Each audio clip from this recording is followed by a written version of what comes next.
Hey everyone, welcome back to Contractor Evolution, the podcast by Breakthrough Academy. Men's mental health is in crisis.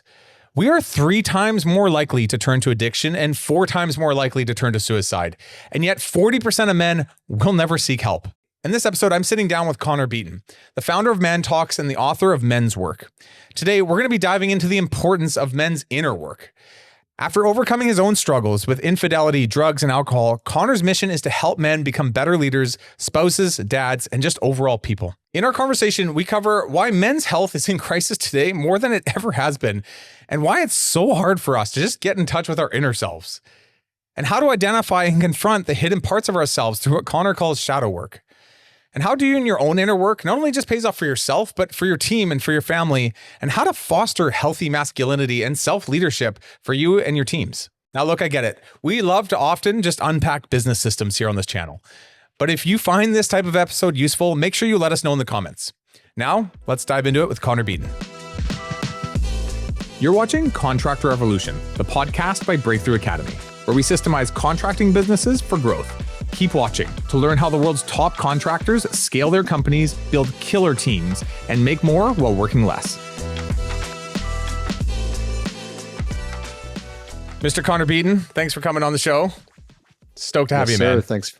Yeah, man. Thanks for having me. It's been 10 years since I've spoken with you, and I believe we were just starting Breakthrough Academy when you were just starting ManTalks. Is that right? That's true. Yeah. I remember you guys kicking it off like right around the same time. We are both now busy doing this for the last 10 years. I am so curious to catch up on what's been going on.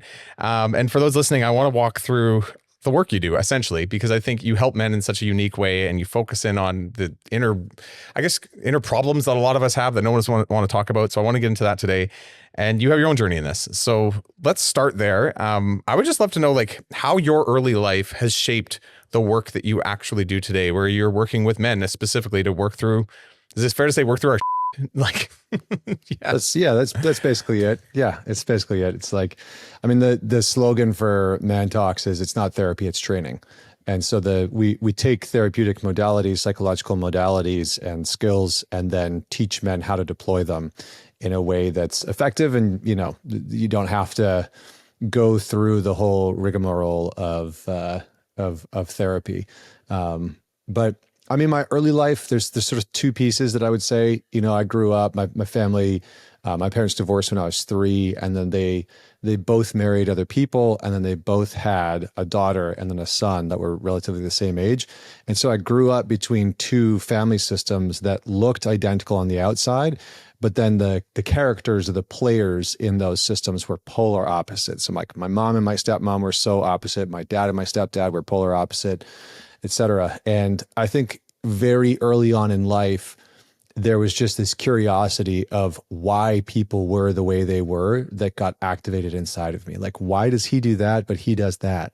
And that just stuck with me. I was just very, very curious about human nature and human beings and why we function the way that we function. And then fast forward later on in life, in my sort of like late 20s, I had built up an interesting career. I was traveling the world. I had a wonderful relationship, and I really imploded the whole thing. I was out of integrity. I was lying. I was cheating. I was struggling with substance abuse.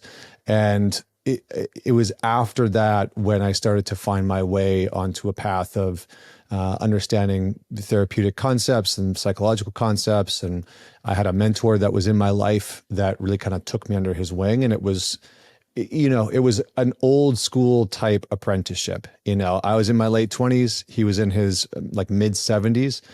And I basically, helped him farm asparagus and chop wood and raise Rottweilers, which sounds like a wild thing, and it was. And he taught me psychological principles. He introduced me to Jung, and he taught me how to work with psychoanalysis and work with dreams and the shadow and all these types of things that would become a sort of like staple in how I would go on to work with people. So I would say that those are really the 2 things that paved the way for what I do today. He kind of helped raise that piece of you that never got fully raised. There was a piece between the 2 families that was missing, and you were treading water, and this guy helped you through it. Yeah, basically. It was the sort of classic raised by my stepfather, wanted to be raised by my father. That didn't happen. And I think that's the challenge that a lot of young men are facing, right? 1 in 4 kids in North America are going to grow up without their father in the house.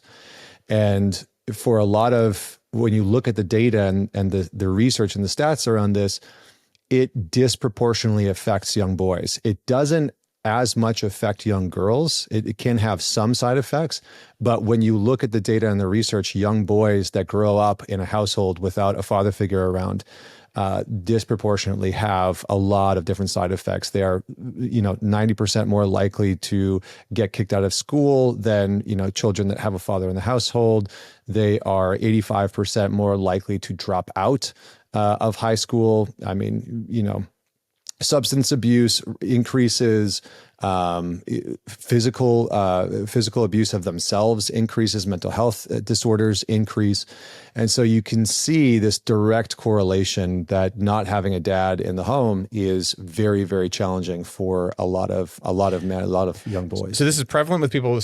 What you're saying is it's prevalent with people without strong male figures in their life. And actually, when you say this, like even what you're talking about, so my dad also left when I was 3 years old.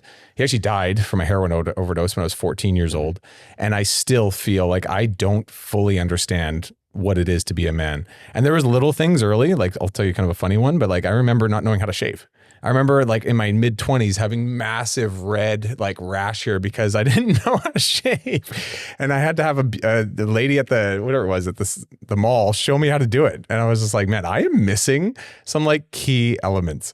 Or when I work with Igor, my business partner, there's just all these little things that his dad, who's an amazing male figure, has shown him. And he's like, Danny, how do you not know how to do this? And I was like, I've never been exposed to it. Just wasn't there. It just wasn't there.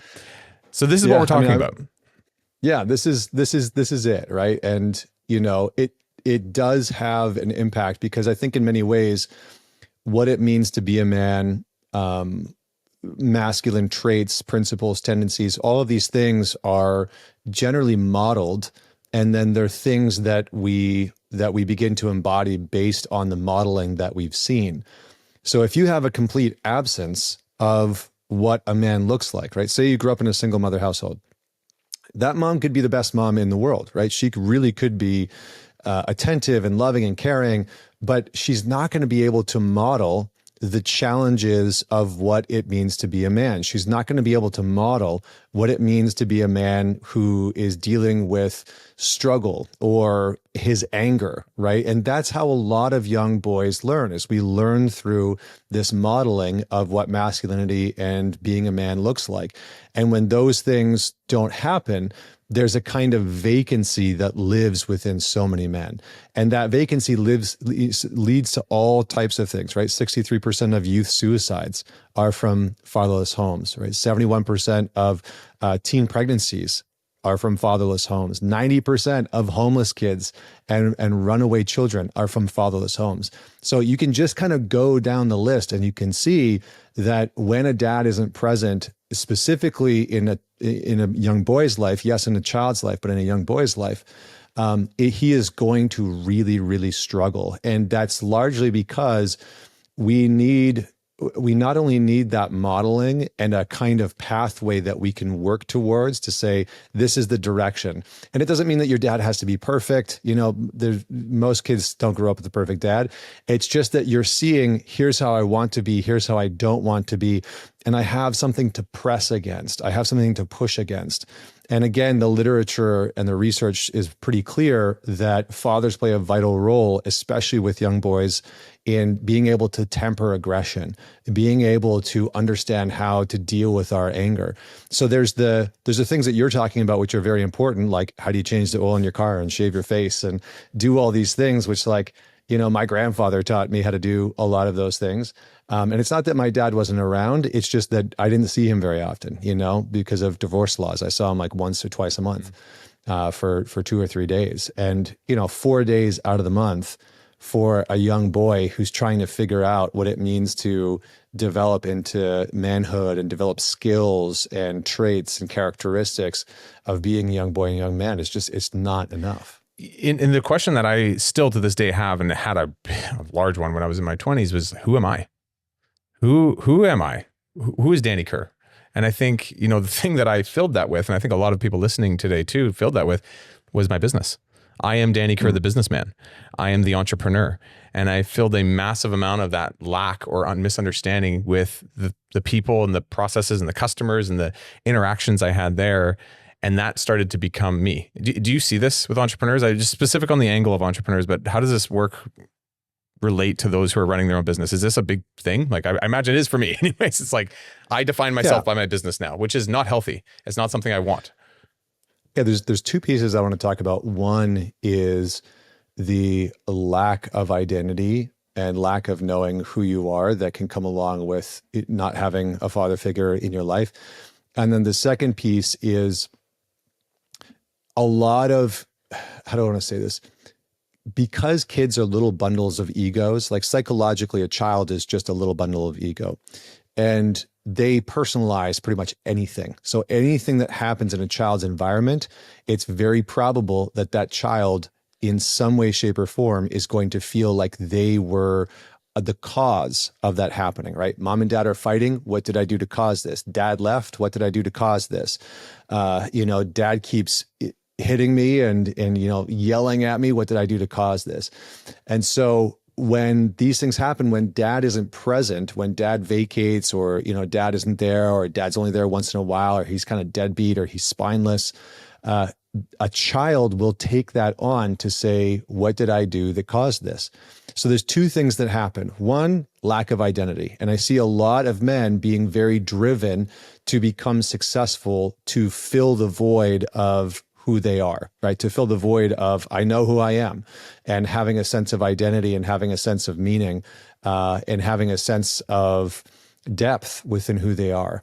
And the second big thing is that when this happens, and this is maybe even more prominent than the first, when you experience an upbringing where your father is abusive, or he's abandoned, or he's neglectful, one of the main things that I see happening is the development of what I've coined shame-based motivation, right? Dark motivation. And so what ends up happening is, for a lot of men, they use this shame and this pain. Something's wrong with me, right? Dad wasn't around. Something's wrong with me. Dad was always angry at me. Something's wrong with me. Dad just would never express himself. Something's wrong with me. And they'll take that shame and that pain, and they'll try and use it as fuel for motivation to go and build, to go and create, to go and accomplish, to go and achieve. And for a period of time, what often happens is it works really freaking well. It worked really well. Yeah. It works. And it's addictive. Really well, And then what inevitably ends up happening, and this is where so many men come to work with me, is it stops working. Mm-hmm. And they hit a wall. And they have achieved a whole bunch of things. They've accomplished awards. They've built the business. They've made tens of millions. They've whatever it is, right? They've become the New York Times bestseller, the famous rapper, or, the NFL or NHL athlete of the year, whatever. And then the shame-based dark motivation runs out, and it doesn't work anymore. And it starts to have a net negative impact, because that man has been driving himself with shame and aggression and anger and punishment, self-punishment, to try and achieve a goal, but he never lets himself actually experience the joy and the reward and self-acknowledge everything that he's done and accomplished, because his whole being has been to try and disprove some story. And that just runs out. And it usually it runs out with a rock bottom, or hitting a wall, or selling a business and lacking purpose, or some type of addictive behavior. But that's usually the sign that it runs out. When your entire contracting business is full of fires, which one do you put out first? This quiz will give you the answer, plus a step-by-step guide to actually get it done. Just take 5 minutes to answer some questions about your business, your leadership style, and your habits. Then you're going to get instant access to a personalized guide with recommendations based on our analysis of over 1,900 rapid growth contractors. You're going to learn which of the 4 phases of contractor growth you're actually in. Is it operator, manager, leader, or strategist? How your business stacks up in 6 core areas compared to industry benchmarks. and what to actually go do next, including customized resources, tools, and templates you'll have access to right away. No waiting around for some email or filling out a million separate forms. If you've got big goals, but no real plan to actually get there, take 5 minutes to fill this quiz out. It'll be the quickest and highest impact thing that you'll do for your business all day. I promise. Yeah, I have felt this in my own life, and I've seen a lot of us as entrepreneurs feel this, and it's this go, go, go, go. And actually this year particularly has been a hard year for the industry. I know with interest rates going up and like the businesses have changed, not for everyone, but for a lot of us. And you start to realize that dopamine hit that I'm getting from achieving goals and growth and all the things, it's not there anymore. Wait a minute. What the hell is that actually drives me? And when you lose your drive, you lose your mojo, you lose your creativity, and it starts to creep in. So, you know, when I was looking through what you do, you had mentioned something pretty prominently, which is like the shadow work. Can you explain what this is and how or why we should even be aware of this and work through this? Because I feel like what you're talking about is we've basically got all these like things, skeletons in our closet that we've ignored and we've been able to ignore. And now they're coming out and we need to confront them. So walk me through this. What is shadow work and why is it so important? Yeah, well, the shadow is a Jungian concept, right? So Carl Jung created this notion of the shadow, and basically the shadow is the parts of yourself that you don't like, that you don't want to admit exist, that you don't want other people to know about, that you would rather kill off. That's usually an approach that a lot of men take. So these can be character traits, these can be ways of being, these can be beliefs, but generally the shadow is in your unconscious.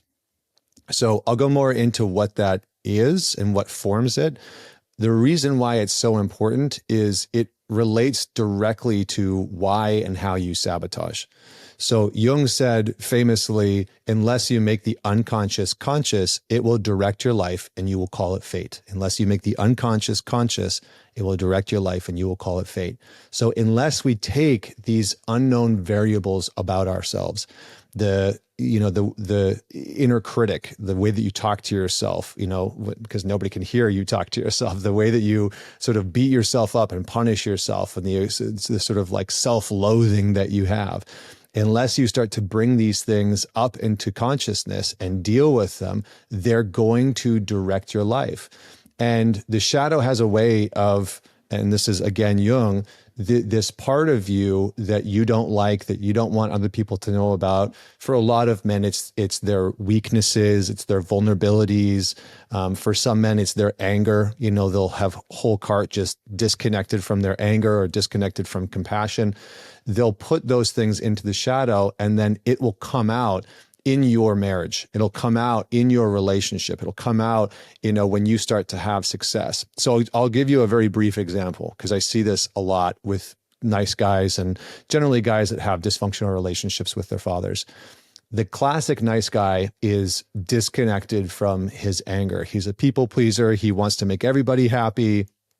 He wants to make sure that everyone around him is constantly happy with him, because that's how he gets his validation. He's outsourced his validation. And so anything that gets in the way of that is going to be a threat. His anger is seen as a threat. And most nice guys either grew up with a father who was pretty spineless and just never had any type of anger and never expressed any type of anger, or a father who was abusive and aggressive, and really sort of dominating and controlling. And he marked that as anger is bad. I don't want to be an angry man. And maybe he even had a mom that really reinforced that, right? Don't be like your father. Don't be an angry man. Angry men are dangerous. And so this man has kind of disconnected from his anger. Well, where did it go? It's not that your anger as a man has disappeared. That's impossible. It's simply that it has been moved out of your conscious awareness and into your unconscious experience. So it still comes out. And for a lot of these nice guys, they become passive aggressive. They make the snide remarks and the snide comments. They can be belittling and sort of character attack. And they can also become hyper resentful. And it'll come out in all of these sometimes small ways and sometimes more sort of direct ways. And so the reason why it's so important for you to deal with is that if you do not confront your shadow, it will continue to control large parts of your life. It'll start to ruin connection, intimacy, relationships. It can sabotage your finances. It can sabotage your business. And it usually shows up when things are going very well and things are moving in the right direction. And intimacy and closeness is being, built in the relationship. Those are usually the moments when it shows up. Jung said that the shadow aims to thwart your most well-meaning intentions and goals. Right. And so it's in those moments, and how I've written about this is that your pain has its own intelligence, right? Your pain has its own intelligence. So if you don't learn how to deal with the pain that exists inside of you, then it will, and you try and neglect it and pretend it's not there and like you're not hurting, it's going to interrupt your life to try and have a seat at the table of your consciousness, of your daily existence. So maybe I'll pause there. Yeah, I just want to talk about, this is great. And then just so you know, Connor, like you're speaking to me, you're describing me, which is great. This idea of self-sabotage has come up with a lot of the entrepreneurs we work with myself. And if I'm just personalizing it a little bit, I'm looking at this and I'm saying, why the hell do I self-sabotage? And it's partially, I say purposefully, I'm like, I think it's because I'm bored. But you know what the deeper purpose is, or the reason I'm noticing? I don't think I deserve it. Do you see, like, I don't know, how do we identify when we're like self-sabotage is coming up, and what are some of the things that are going on subconsciously and consciously that are causing this for ourselves? Because when I really look at it, I'm like, I tell everyone else, oh, I'm bored as an entrepreneur, I just want to push and try. But I look at what you're talking about and I'm like, it's also because I don't think I deserve it. I'm kind of like, this is beyond me. Yeah, I mean, self-sabotage is when you are doing anything that works against your self-interest. Right? Anything that works against your self-interest. So if you have an interest of having a good marriage and healthy communication and great sex and intimacy, but you are continually making choices and decisions that's working against those things, that's self-sabotage. The biggest misconception, and I think this is so important, I try and say this as often as I can, because I think in our society, sabotage is brutally misunderstood. The majority of people look at sabotage as a way to escape the sort of banal, right? It's like the way to get out of control. That's usually the way that people look at it. Oh, I sabotaged. Why? So I could just be out of control. Incorrect. Sabotage is a way to move back into control. It is a way to move back to what is familiar. And I've worked with hundreds and thousands of men now over the last 10, 12 years. And what I can tell you is that every single man that sabotages can map out the entire sabotage cycle every single time. He knows exactly, this is how I feel when I text that chick that I know I shouldn't text. And then this is how I feel when we meet up. And then this is how I feel after we've had sex. And then this is how I feel the next day. And then this is the promise that I make to myself that I'm never going to do it again. And then, the whole cycle begins again. So our brain, your brain, is a pattern recognition machine, and its core drive is to keep you alive and safe. And so your brain will naturally move you towards patterns, beliefs, and behaviors that it knows, and try and keep you away from patterns, beliefs, and behaviors that you do not know. Now, here's the screwed up thing. It'll choose the dysfunctional, unhealthy behaviors that it knows over the functional, healthy behaviors that it doesn't. That's the screwed up thing about our neurology and how we're designed. And so sabotage is this way of moving back to familiar. Every single time you open the porn browser after you've said, I'm not going to do that, or you pour yourself the Jack Daniels when you've said, I'm not going to do that this week, it's just moving you back towards familiar terrain and territory. And you have to begin to confront the pain, the beliefs, and the narratives that underride and that sort of write the programming and the code for that familiar territory. So it's always trying to pull you back into that pain that was created in the first place, right? And whatever that pain might be. Familiar discomfort. It's just like, I know discomfort well. Let's get back there, because that's the pattern that I've had since I was a kid. And the unfamiliar comfort is something new, and it scares us. I've certainly felt that. Well said. So there's the burning question in all this. How do we fix this? Just give me a pill. What do we do here? You have some steps, so we'll walk through them. But like, what is the process that somebody goes to doing this and working through this properly?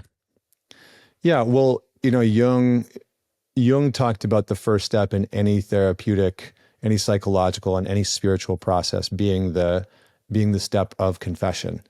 And this notion that in order to create change, the very first thing that you must do is understand the problem to its fullest and be able to admit that there's a problem.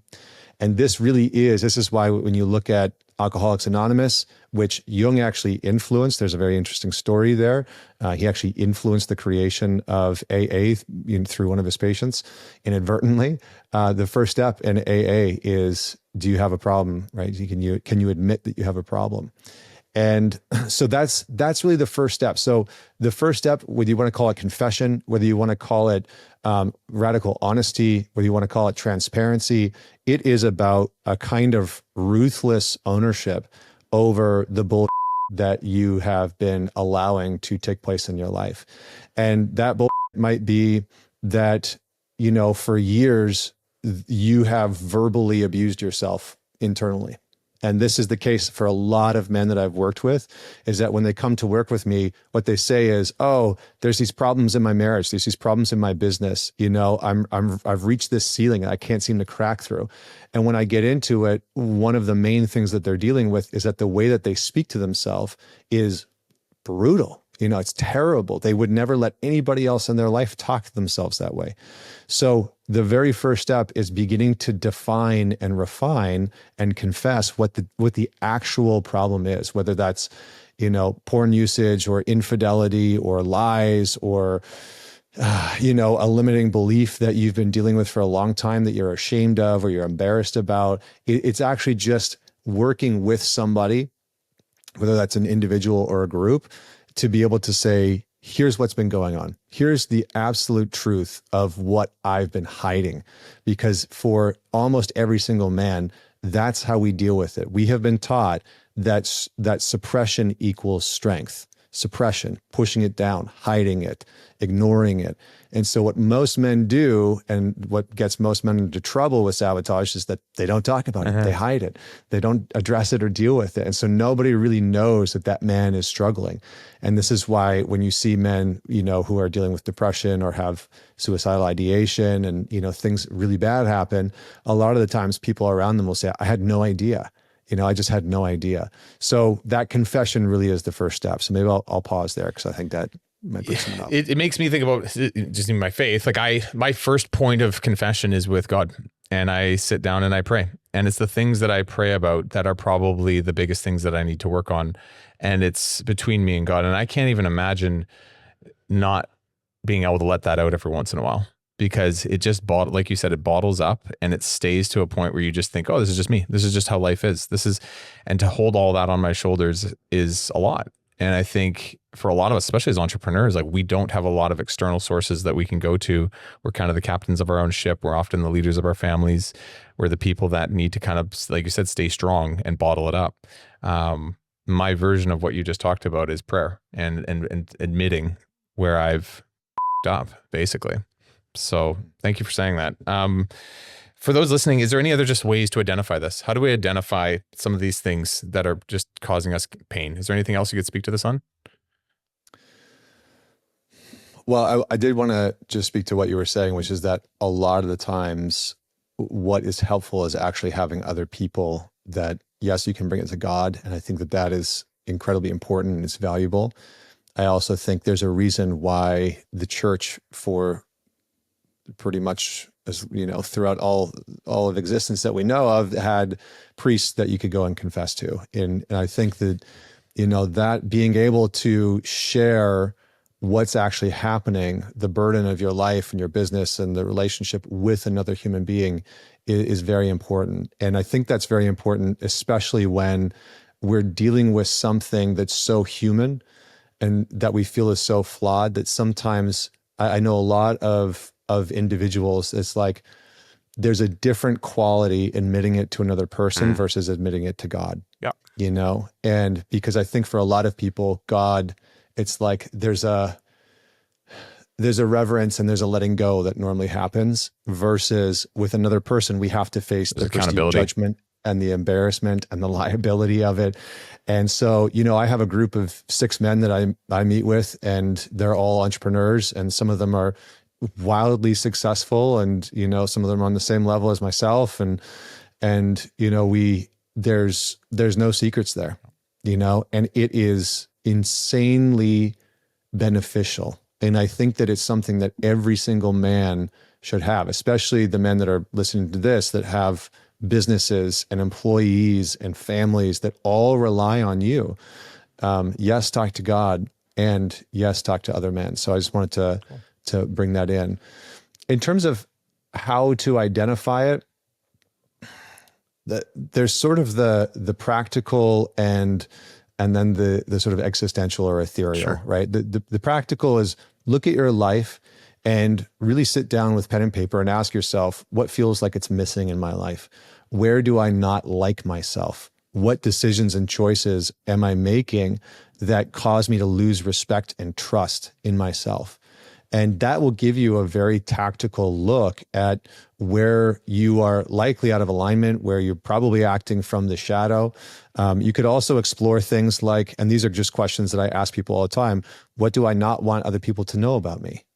That's probably a good indicator of something that's in your shadow. What don't I allow myself to feel or express in front of other people? What about my past do I not want people to know about? What do I think I need to hide from other people? So these are all prompts that you can use that will put you into direct contact with that sort of psychological material of the shadow and give you a real tactical piece. The other piece, the sort of existential or ethereal piece, is in your gut. In your gut. They're in your gut. In your intuition, there's a part of you that knows where you're out of alignment and where you are driving the ship of your life like the Titanic into an iceberg. And it knows. And a lot of men have disconnected themselves from that deeper quality of knowing, that deeper connection to their gut, to their, whether you want to call it higher intelligence, lower intelligence, whatever. But they've disconnected from this deeper sense of, I know where I'm out of alignment, where I'm acting out of integrity or against my values or against my morals. And so sometimes it's a matter of sitting in silence, going out into nature and letting that question ring around. Where do I already know that I'm out of alignment? And coming back to a kind of centered quality of truth within yourself as a man. Yeah, I think those questions are very bang on, actually. And I think as far as your gut, that makes a ton of sense. And I think what happens quickly is once you've identified those things, if you don't do anything with it, you justify it at some level. Do you see this in people? Yeah. Yeah. So we've identified it, which is great, but it won't fix the problem. So what do we do next? How do we take that identification and not justify it? How do we work through it now properly? I think the next thing you have is explore, but speak to that a little bit, maybe. Give us some thoughts on this. Yeah, well, the next step is that you start to explore the origins of where that came from. And that is sometimes going to be pretty clear and pretty concise. You might start to look at, why have I suppressed my anger? How come I never let myself be angry? Or, maybe it's the antithesis of that, the opposite of that. Maybe it's that you're angry all the time and you lose your temper constantly and, you're sharp and harsh with people. And really beginning to ask yourself and explore, what are the origins of this behavior? What are the origins of this belief, right? If you're somebody that, sort of constantly is demeaning themselves and tearing themselves down, and you're perfectionistic, everything has to be perfect. Otherwise you beat the living shit out of yourself internally. And, any small failure, ball that's dropped, it becomes the reason why you just get to tear yourself a new one. Where did that come from, right? Really starting to explore the origins of where it came from, right? Because it has an origin. And 2, what do you get out of that? How do you think that you're benefiting from that behavior? And then thirdly, what is it protecting you from? What is it protecting you from? A lot of these behaviors, inner critical dialogue, right? Talking to yourself really harshly, being judgmental, being perfectionistic, sort of being a perfectionist. All of these behaviors were at one point a maladaptive protection strategy. What do I mean by that? I mean that at some point in your life, you had to deploy this self-criticism to protect you from something or to try and get you something. You had to deploy that behavior to either make sure you didn't get punished in the household. You had to deploy that belief because it was reinforced externally, right? Maybe you heard certain words. What the hell's wrong with you? How come you can never get this right? You know, oh, 97%, where's the other 3%, right? Those are things that people hear all the time.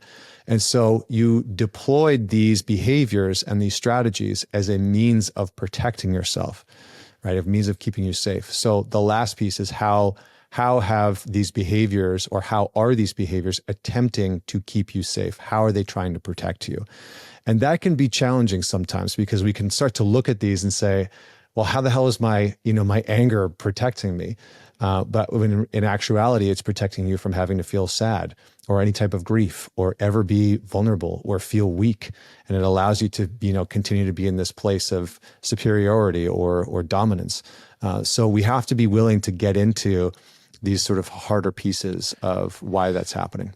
I've talked about this in other podcasts. I spent 2 years with a coach who was supposed to be more of an executive coach, but really what it came down to was all the stuff we're talking about right now. And after 2 years of working with him, the one thing that came out of it was, Danny, you need to learn how to feel safe. You'd actually mentioned this earlier in our talk, where you're like, you build all the safety around you. You have the picture perfect life, but you still don't feel safe.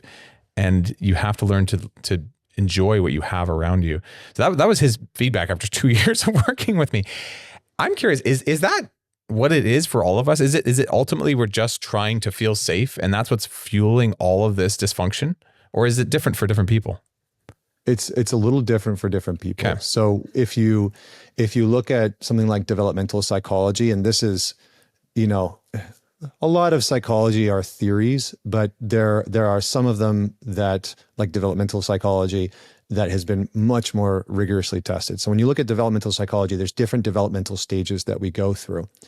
And depending on your upbringing, if you go through a developmental stage and you have some type of, we call it interruptions, right? Some type of interruption in that stage, that's what you'll revert to when things start to go south, right? So when the relationship's in question, or, you feel embarrassed by your wife or embarrassed by a colleague or an employee or something like that, you'll revert to this developmental stage because you feel threatened.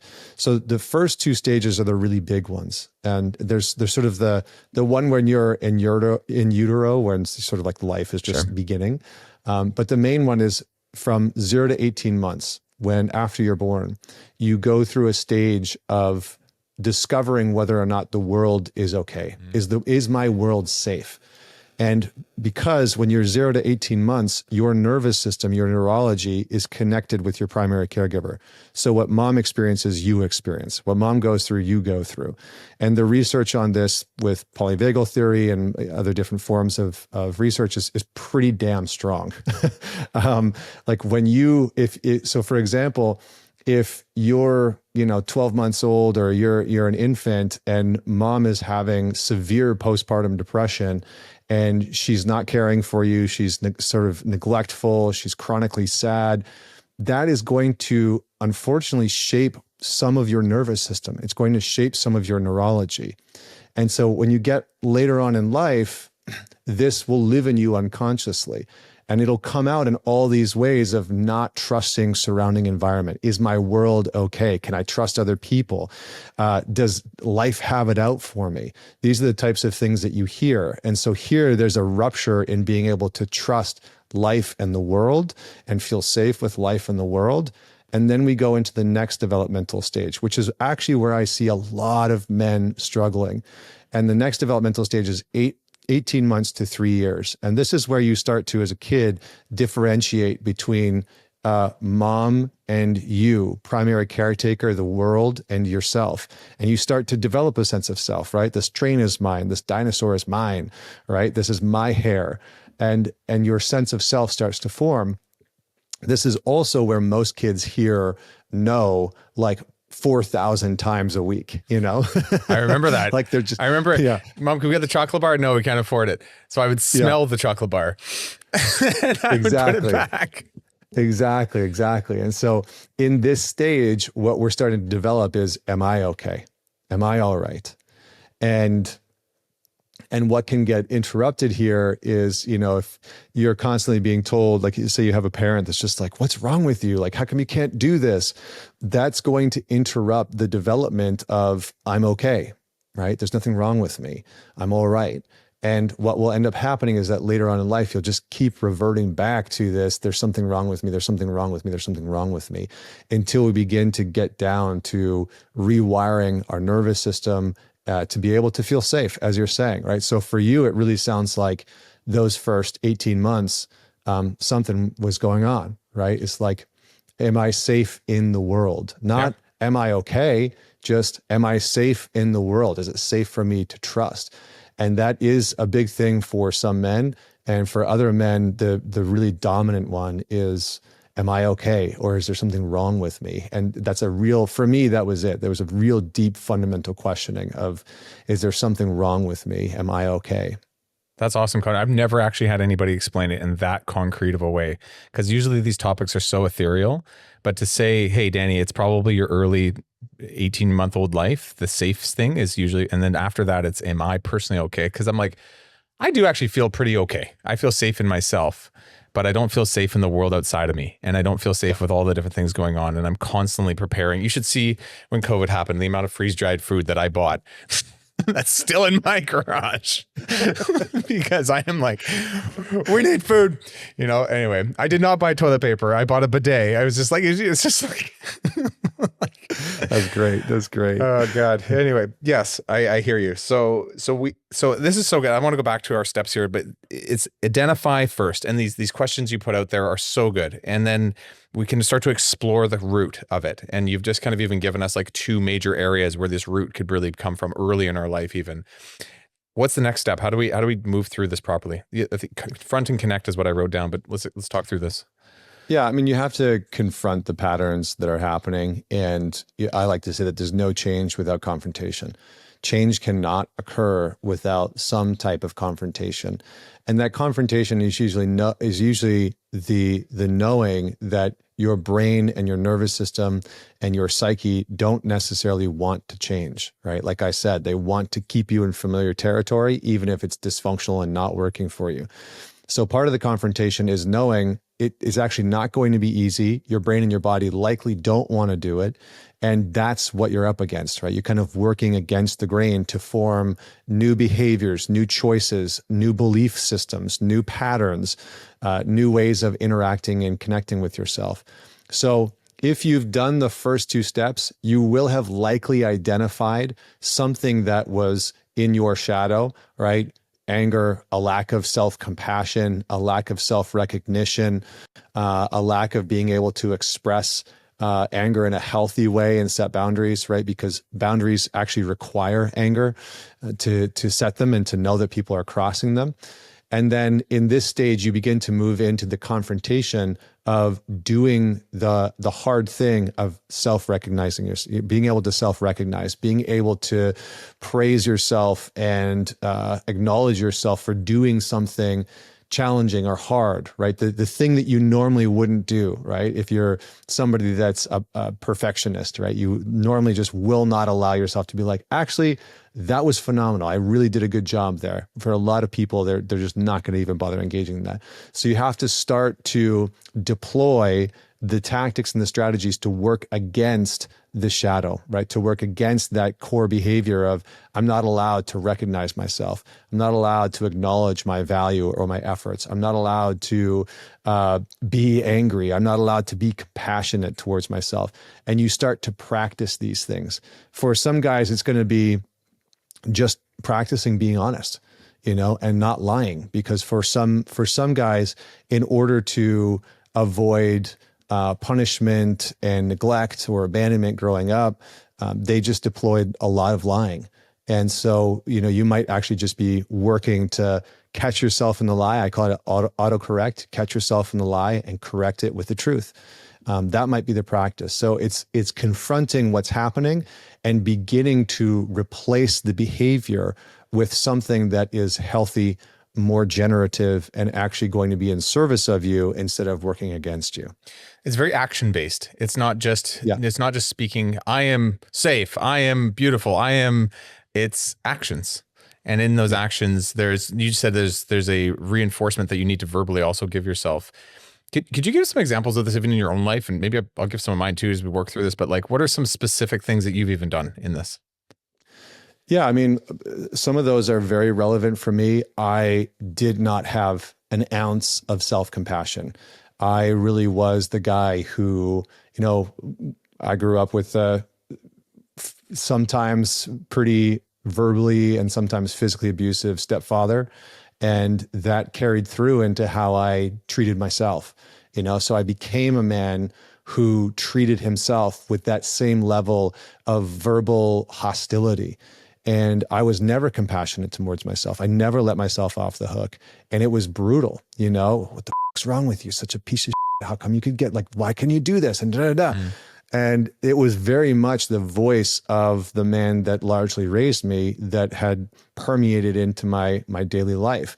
So I really had to deploy a practice of autocorrecting every single time I would hear that voice. Every single time I started to talk to myself like that, I'd have to stop. I'd have to interrupt the pattern. I'd have to set a boundary. No, enough. I'm not speaking to myself like that. And then I'd have to replace it with some type of commentary that actually was functional or healthy, and good, So it's like, okay, I made a mistake. I'm fallible, I'm human, and I still made the effort, and I'm going to congratulate and recognize myself for the effort. And then the last thing that I deployed was a little bit more of like a robust gratitude practice. Usually people are like, I'm grateful for my kids and I'm grateful for, my business. But we need to anchor those things in. And so for me, it was, what I appreciate about myself today is why that's important is and how it makes me feel is. So we need to anchor it in intellectually. We need to know that it actually matters at a rational, logical level. And then we need to be able to anchor it in from an emotional sense of how do I actually feel about that? Because gratitude, just saying I'm grateful for these things, it becomes white noise. It feels like bullshit, for a lot of people. If it has no action, I've always tried it and I'm like, this feels like I'm just doing it because the guy told me to do it. I'm like, I'm out. Like I feel like I'm bullshitting myself. But in action, there is truth. There's like, hey, I did that today. Good for me. Right. Connor, in this, like, again, I'm speaking about myself, but like, I struggle to sit in good moments. I'm constantly looking for the next moment. And when moments are good, I don't feel I maybe deserve it, or I wonder what could be next. And so I'm constantly jumping over to the next thing. And in what you're speaking to, the version of this is like, hey, I'll sit in it and I'll enjoy it for that day and I'll be super proud of it. But dude, it still fades within like 3 to 6 months. Like I just keep going back to my old way of being. How do we anchor this to be a part of who we are till we're old men? Like, because I just feel like it's like, and is it just a constant battle, or does there come a day where you start to just be that way? If you put enough effort into it and you begin to, I'm going to use a very specific word that I think some people are not going to like, but you begin to surrender into it, and you surrender to allowing yourself to receive that goodness, that appreciation, then it can become a practice that becomes more automatic and less muscled, and there's the 4 stages that we go through, right? There's unconscious incompetence, which means that we don't even know that we suck at it. There's conscious incompetence, so we know that we suck at it. There's conscious competence, so we know that we're getting better at it. And then there's unconscious competence. And so we know, we don't even have to think about it. We're just good at it, right? So like we all go through this phase when we start to drive a car, right? Like when you're 7, you don't even know that you suck at driving a car because you're not even thinking about it. And by the time that you're the age that we are, you just get in your car and you drive and you're just unconsciously good at it. This is the same thing with what you're talking about, is that we have to we have to exert enough practice and enough trial and error to allow ourselves to get to a place where we can say, actually, I am getting very good at receiving goodness. I'm getting very good at receiving praise and validation from others and from myself. And eventually it does move into a space of unconscious competence where we actually just do allow ourselves to feel that. My question for you is, what do you actually get out of not allowing that for yourself? What do you get out of it? You said it earlier. It's like this feeling of safety to the things that I am comfortable with for my entire life. I'm too uncomfortable for too long. Sitting with my kids and watching a movie is great, but I start to feel after a while like I'm uncomfortable. I'm like, I just need to like move around and like maybe I'll get some popcorn and I'll go, and I just can't be in the moment. And I call it ADD or whatever, but like I can tell there's something, call it broken, whatever it is. We talked about shadow work. Like it's something in my childhood that's like, Danny, you don't know how to rest, and it's ingrained in you. And I force it, and there's times where I really enjoy it, but it doesn't seem to stick. And it's been years of working on. There's a lot of things that I need to work on, but presence is a big one, and it comes from all the stuff we're talking about right now. The only thing that I've noticed that's helped beyond just me doing it, muscling it, like you said, myself, is being around good people who have that ingrained in them, and being able to be around those types of families and going on vacation with those types of families and just seeing and acting with them so it functions more normal. Because I also feel like the friend group I grew up with, we've all got very similar demons. We've all got similar stuff. But when I'm starting to change my influence group, some of those people are very different, and they're reinforcing a little bit more of that. Like the best vacation I've been on this summer was with a very different family, and we were present with the kids because that's how they do it, and I got to see what functional versions of that actually looks like. Yeah. Okay. I'm going to say a couple of things. I think, I've worked with enough men now that are high performers and very successful in pretty much every industry you could possibly name, to know that there's a psychological threat that what most men will say is, if I start to actually slow down and learn to rest, then I won't be able to perform in the way that I need to in order to be successful. So usually the threat is to the way of being that has allowed you to actually produce success in your life. And for a lot of guys, that's a very stressed, tight, frantic, tightly wound way of existing that, it is usually rooted in our childhood, right? And it's like, it is kind of a strange thing. What was the comedian? I was watching a comedian, maybe it was Bill Burr, I can't remember. And he was like, it's such a funny thing that if you want to make a great man, let him be a boy with a father.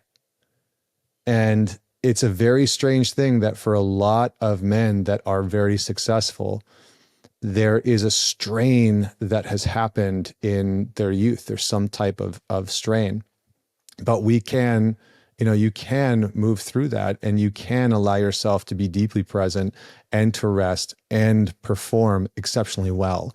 This is a whole other conversation about the autonomic nervous system and how the majority of us men are, from morning till night, we are in sympathetic dominant state, which means that we are in a stressed dominant state. We wake up, we open our emails, we're working immediately, or you're getting the kids ready for school, and then you're getting straight into work, and you're just in this sympathetic dominant stressed out state all day until the very end of the day, and you do not know how to get out of it. That's all that I really hear you saying, right? I don't know how to get out of this sympathetic dominant stress state and actually just rest. Yep. And that likely, based on what you said, really hit for the 0 to 18 months.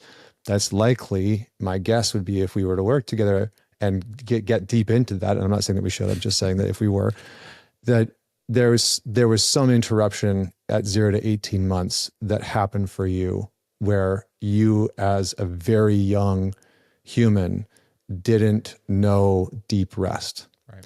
And didn't know being held in a safe way that allowed your nervous system to actually just find peace. And that's the case for a lot of men, right? I'll give you one more stat. By the age of 3, the majority of young boys will be touched, held, and kissed 50% less than young girls by the age of 3.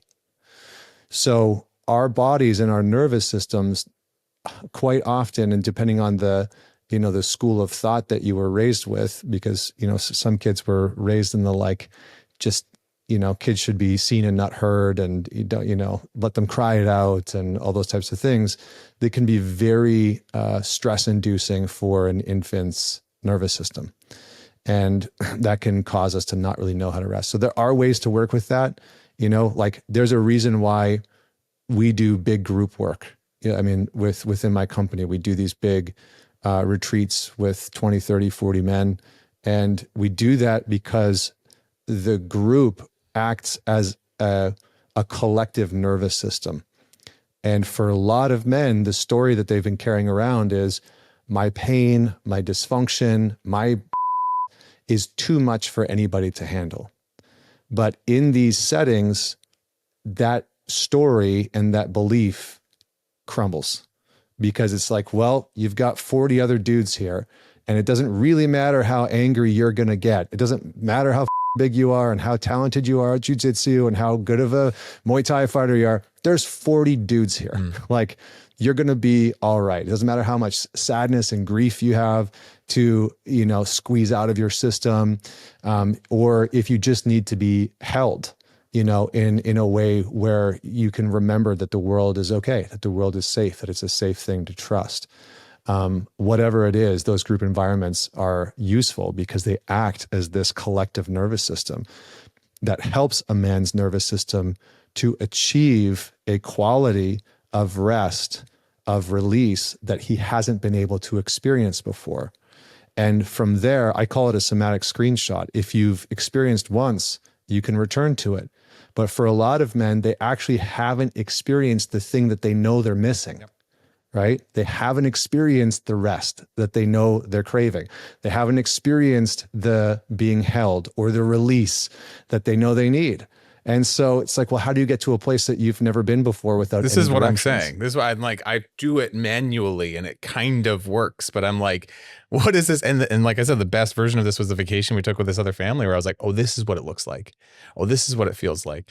And I think it's repetition. And I actually think it's more often than once a year. I think it's like once a quarter. It's like, keep that moving forward because I'm a stubborn bastard and I just keep doing me. Right. So yeah, I got it.